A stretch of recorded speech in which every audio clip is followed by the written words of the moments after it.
Cium, cium, cium. Sama-sama amis lah.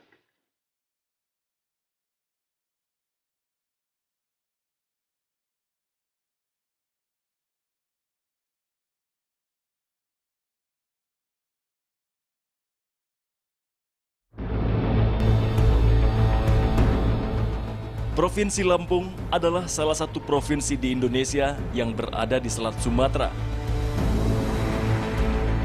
Provinsi ini juga merupakan pintu masuk Pulau Sumatera. Karakteristik masyarakat Lampung terkenal keras. Karenanya, Lampung menjadi salah satu daerah yang rawan kriminalitas. Satu kasus terjadi di wilayah ini, tepatnya di Desa Batu Badak, Lampung Timur. Akhir Juli 2015 lalu, rombongan Kapolsek dan pemerintah desa setempat dikepung warga. Dalam peristiwa ini, sekretaris desa yang ikut dalam rombongan tewas dikeroyok massa.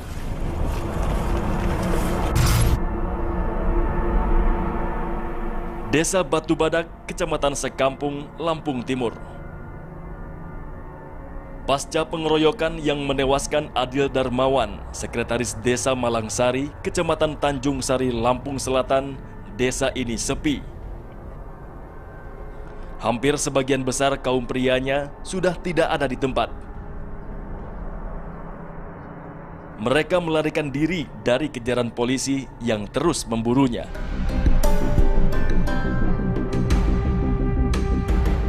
Bukti betapa mencekamnya peristiwa saat itu terlihat dari kondisi rumah milik keluarga Yusuf. Korban tewas akibat dikeroyok warga karena dituding sebagai pelaku begal motor. Kaca jendela pecah dan beberapa bagian rumah lainnya rusak. Kaca ini dua-duanya pecah. Ya. Mana Bu kaca Bu? Ini sama ini. Pecah. Kalau genteng kan bedanan, itu. Kemudian katanya piring-piring. Piring-piring banyak yang pecah. Piring-piring banyak juga yang pecah. Pecah hancur, terus gelas, pintu-pintu juga ini baru bedanan. Kalau waktu itu kejadiannya gimana Bu? Pas orang-orang dobrak, Ibu? Nggak ada saya. Oh, Ibu kemana waktu itu pas Saya kejadian? ngungsi di tangga di sana. Dari awal pembicaraan, itu saya emang suruh pergi sama abang saya Batin Malik kan. Bawa anaknya katanya. Kamu perempuan gak usah ikut-ikutan, bawa aja anaknya.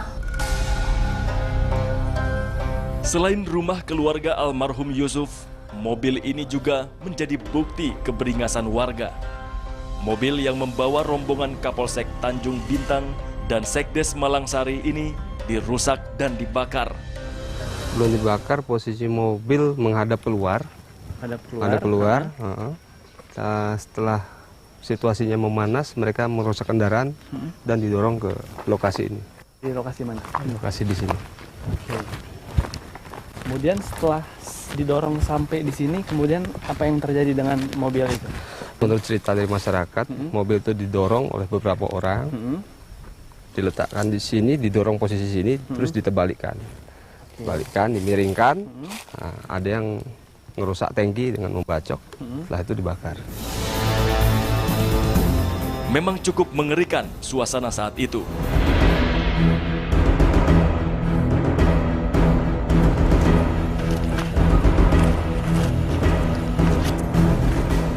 Inilah suasana Desa Batu Badak usai peristiwa pengepungan dan pengeroyokan terhadap rombongan Kapolsek Tanjung Bintang, Kompol Tri Hendro Prasetyo, dan Sekdes Malangsari Adil Darmawan. Adil Darmawan ditemukan tewas terkapar di persimpangan Jalan Desa Batu Badak.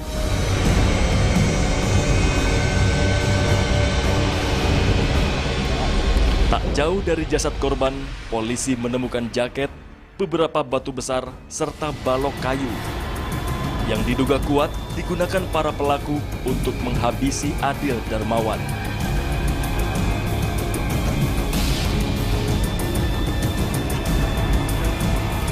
Dibantu aparat TNI, polisi kemudian mengevakuasi jasad sang sekdes ke Rumah Sakit Abdul Muluk, Bandar Lampung untuk diotopsi.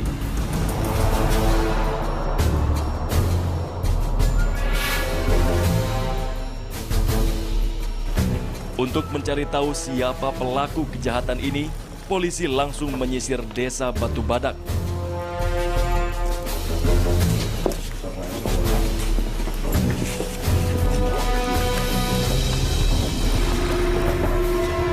Penyisiran ini dipimpin langsung Kapolda Lampung, Brigjen Pol Edward Syahperno. Di salah satu rumah warga, polisi menemukan senjata tajam. Sayangnya, penghuni rumah sudah tidak ada. Ini lamaan kayak gini kan? Cium. Sama amis nggak? Hah?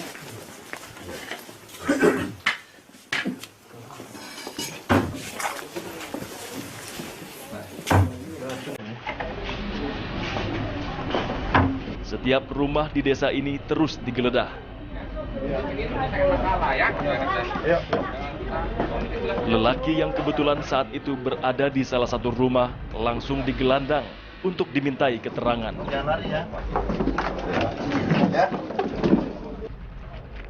Puluhan warga yang telah melakukan pengeroyokan dan pengerusakan diduga telah melarikan diri ke kebun di belakang desa Batu Badak.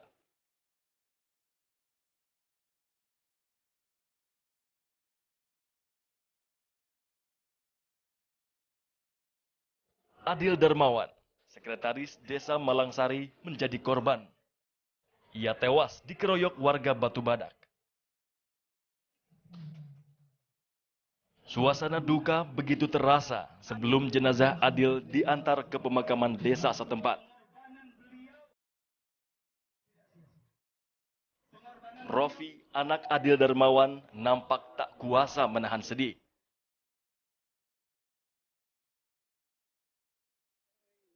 Setelah disolatkan, jenazah Adil kemudian dibawa menuju tempat peristirahatannya yang terakhir. Apa sebenarnya yang memicu peristiwa pengeroyokan yang mengakibatkan Sekdes Malangsari ini tewas?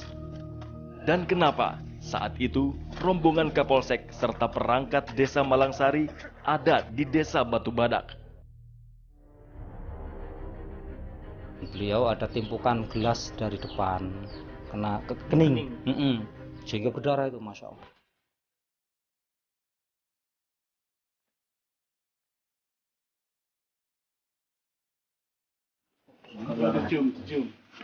Cium. Sama amis nggak?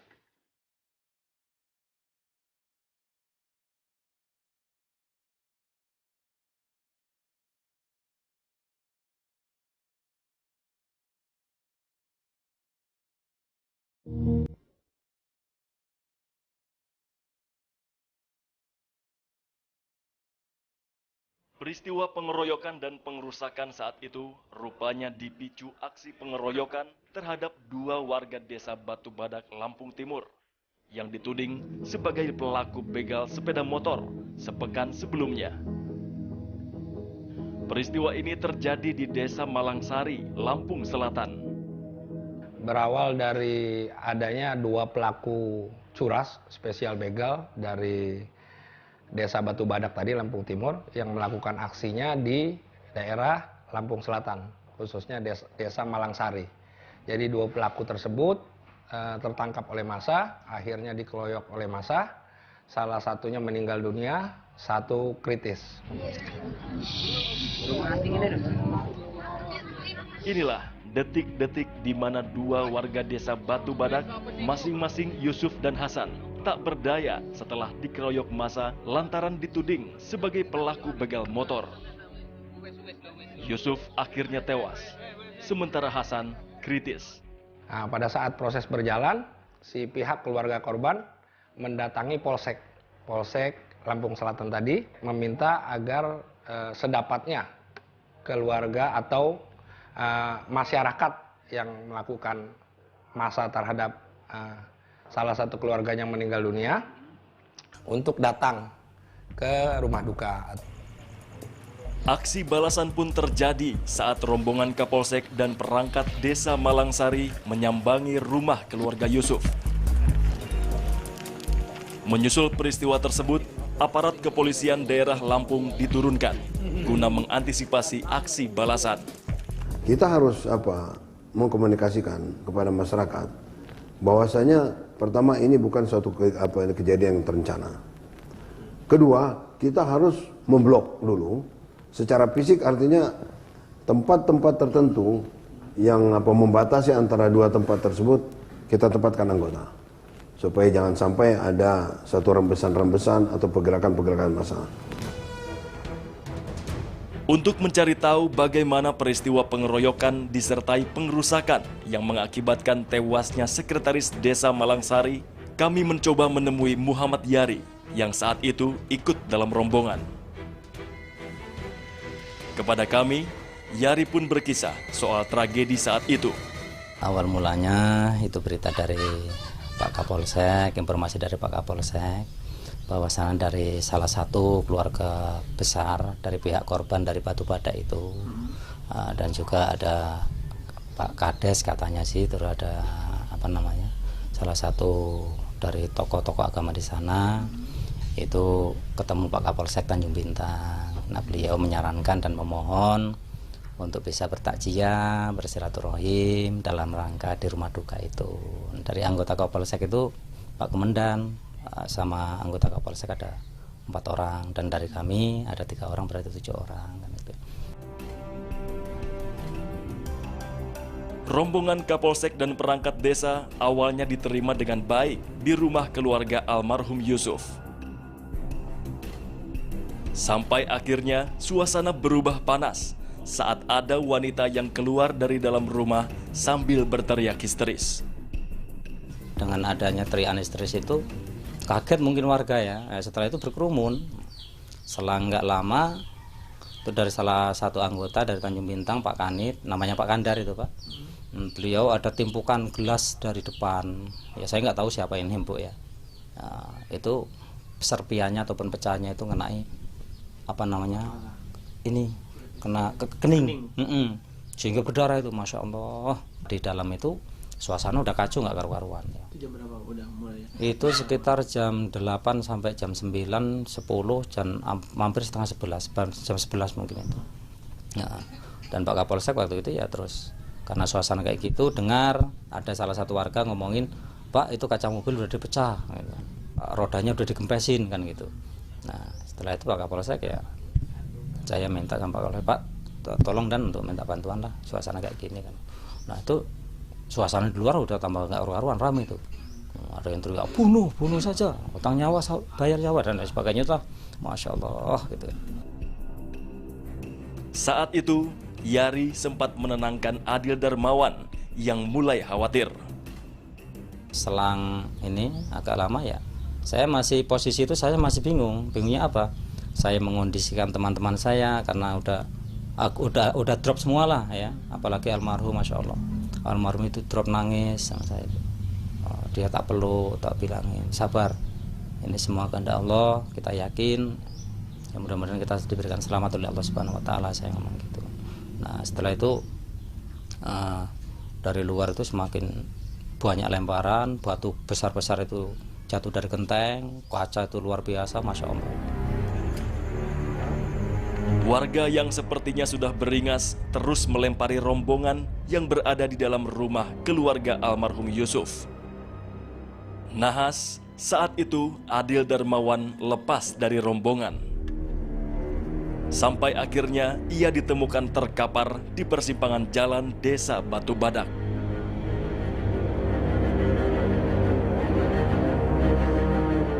Tadi yang bacok itu siapa? Ibrahim.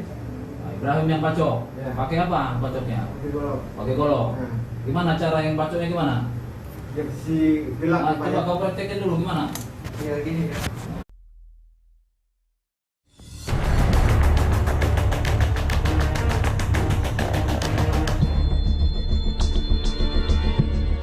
Polisi terus bekerja untuk mengungkap siapa para pelaku pengerusakan dan pengeroyokan yang menyebabkan Sekretaris Desa Malangsari, Adil Darmawan, tewas. Berdasarkan penyelidikan, polisi akhirnya menetapkan 10 orang tersangka. Mereka masing-masing berinisial AJ, ZA, ML, MS, YN, AK, dan AB. Mereka merupakan provokator dan pelaku pelemparan batu dan barang-barang lainnya. Sedangkan 3 lainnya, masing-masing AL, MH, dan MY, adalah pelaku penganiayaan terhadap Adil Darmawan.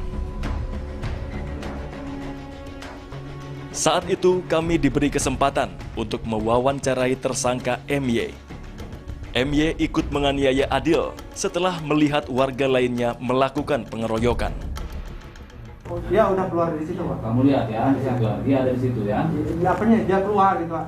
Oh. Keluar ini dari kamar mandi itulah. Yang mau keluar gitu, Pak. Ya. Kemudian, terus apa yang kamu lakukan sama sekdes itu?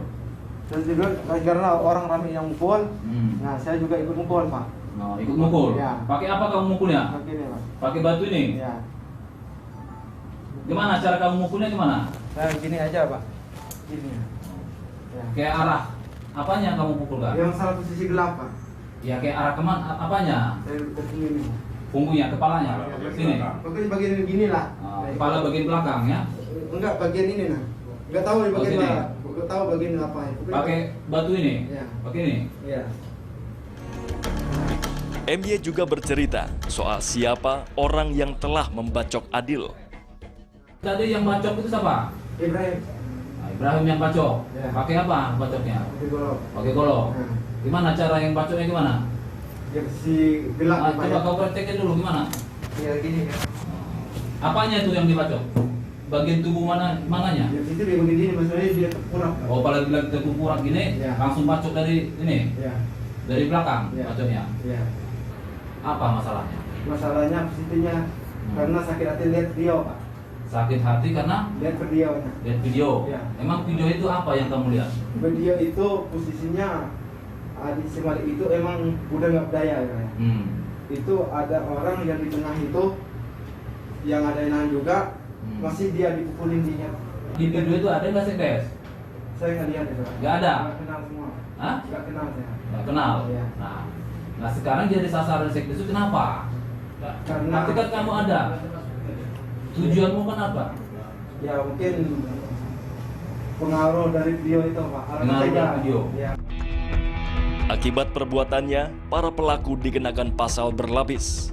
Masing-masing pasal 160 KUHP tentang provokasi dengan ancaman 6 tahun penjara.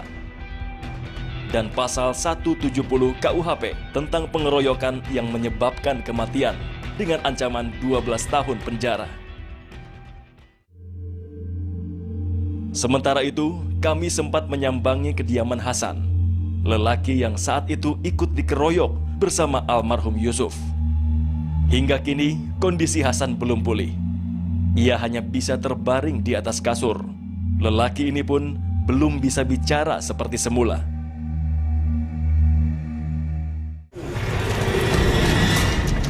Sepertinya bukan cerita baru ketika masyarakat yang sudah dibakar amarah kerap melampiaskannya dengan brutal. Mereka sudah tidak lagi memandang siapa yang akan dihabisinya. Menurut pengamat sosial Bertoven Vivit Nurdin, kepercayaan masyarakat terhadap hukum saat ini seperti sudah tidak ada lagi. Mungkin adalah ini salah satu bentuk ketidakpercayaan mereka terhadap hukum yang ada. Kenapa mereka tidak menyerahkan kepada aparat hukum misalnya? Mungkin ada bentuk ketidakpercayaan kepada hukum itu sendiri gitu ya. Ya mungkin selama ini mereka belajar dari pengalaman ya, bahwa banyak kejadian-kejadian yang tidak jelas bagaimana ke depannya, bagaimana prosesnya, bagaimana sanksinya. Nah, bentuk tidak kepercayaan ini menyebabkan mereka main hakim sendiri. Satu ketidakpercayaan terhadap hukum, artinya negara lemah dalam hal ini. Seakan-akan negara tidak hadir dalam keadaan seperti ini, kan gitu ya. Hadir dalam keadaan seperti ini. Nah itu yang mesti kita pikirkan kembali, bagaimana bahwa masyarakat itu percaya dan yakin dengan hukum yang ada di kita gitu ya. Dan kehadiran itu benar-benar ada. Berkaca dari peristiwa ini, masyarakat dan penegak hukum sepertinya harus belajar banyak hal. Masyarakat harus belajar menahan emosi untuk menghakimi para pelaku tindak pidana. Sedangkan aparat penegak hukum supaya bekerja lebih baik dengan melakukan transparansi dalam proses penegakan hukum.